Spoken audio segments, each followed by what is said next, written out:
Ticket rates ఎందుకు పెంచాలి అని చాలామంది అడుగుతూ ఉంటారు. ఒక నిమిషం థ్యాంక్ యూ.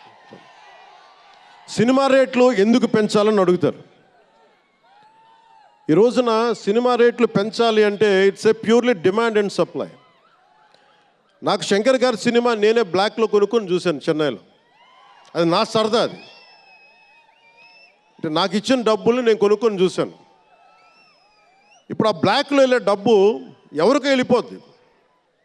అలా కాకుండా టికెట్ రేట్లు డిమాండ్ అండ్ సప్లై మీద ఉంటుంది. అలాంటి డబ్బులు పెరిగితే మీరు ఇష్టపడి మీ హీరోకో ఏదో ఇష్టమైన సినిమాకో మొదటి రోజే చూడాలనుకుంటారు. That's a demand. అందుకని ఎందుకు ఇంతంటే బడ్జెట్స్ పెరిగిపోయినాయి. తెలుగు సినిమా మొత్తం ప్రపంచపరంగా వెళ్తూ ఉన్నాయి. దీనికి డబ్బులు కావాలి అంటే పెట్టుబడులు కావాలి. మార్కెట్స్ పెరిగినాయి. అలాగే పెరిగిన ప్రతి రూపాయికి 18% జిఎస్టీ కడతాం. ప్రభుత్వానికి ట్యాక్స్ వస్తుంది. పెరిగిన ప్రతి రేటుకి ట్యాక్స్ వస్తుంది. ఇదేదో ఉట్టినా ఇవ్వట్లేదు ప్రభుత్వం.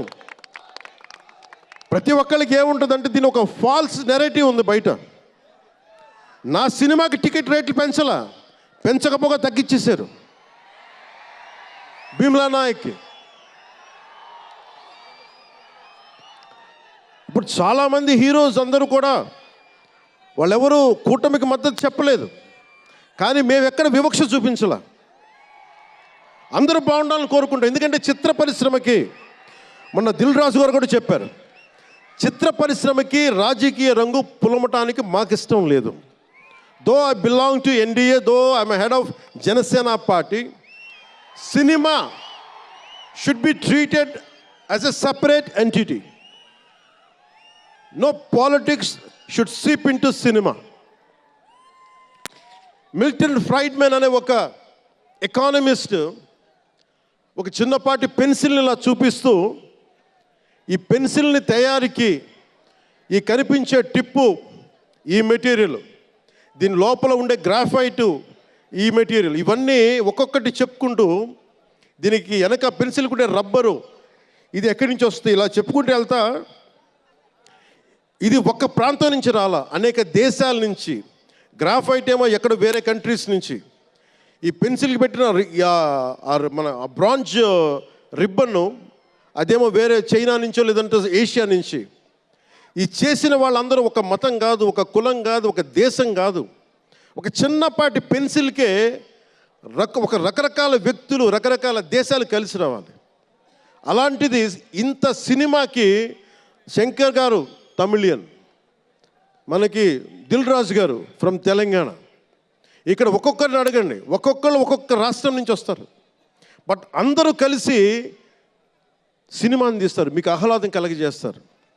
ఇప్పుడు మాకుంటుంది, నేను ఎప్పుడు కూడా నాకు ఇష్టం లేనిది సభావేదికగా ఒకటి శంకర్ గారికి కానీ దిల్ రాజు గారికి కానీ తెలుగు చిత్ర పరిశ్రమకు కానీ భారతీయ చిత్ర పరిశ్రమకు కానీ ఒకటితే మనం నేర్చుకోవాలి. ఎప్పుడు మనం భారతీయ చిత్ర పరిశ్రమ అనేవాళ్ళం తప్ప లాస్ట్ 90s నుంచి టాలీవుడ్ అని, బాలీవుడ్, కాలీవుడ్, మాలీవుడ్ మనం ఎందుకు ఏప్ చేయాలి వీళ్ళని? Why do we have to ape Hollywood? మనం ఒకప్పుడు మాయాబజార్ లాంటి సినిమాలు తీసిన వాళ్ళం, మూకీలు తీసిన వాళ్ళం. చిత్ర పరిశ్రమ ఒక బెంగాల్లో పరివిడిల్లింది అక్కడ. సో మనం ఎందుకు వీళ్ళని ఫాలో అవ్వాలి?